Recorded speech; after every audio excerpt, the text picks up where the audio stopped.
State lawmakers and the governor are working on opening up the books on last year's budget to try to make some tweaks and changes to try to soften the blow of that big budget deficit that's expected in this upcoming budget year. So today's action revolves around health care.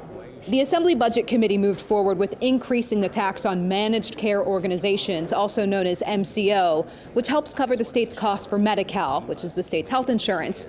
Newsom's administration notes this is not a typical tax. It's mainly a way to draw down more Medicaid funds from the federal government. Lawmakers say this could help California net an extra $1.5 billion.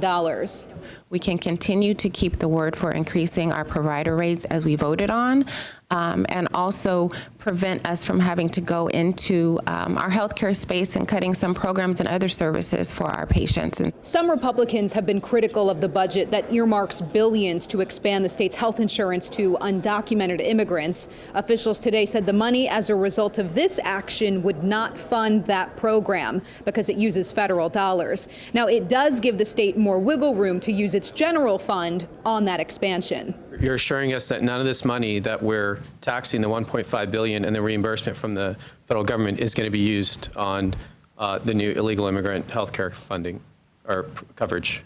No federal funds will be used for services that are not permissible by the federal government. Okay, so we're going to use state tax dollars for that. This proposal still has a few hurdles to move through. It's likely the legislature will pass this before they break for spring break on March 21st. Because this involves federal dollars, the federal government actually has the final say in all of this. Newsom's administration is confident that approval will come.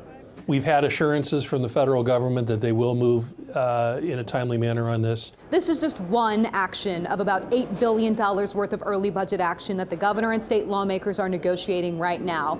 They could not say which specific action they're taking soon, but they said to just stay tuned and that there is more to come.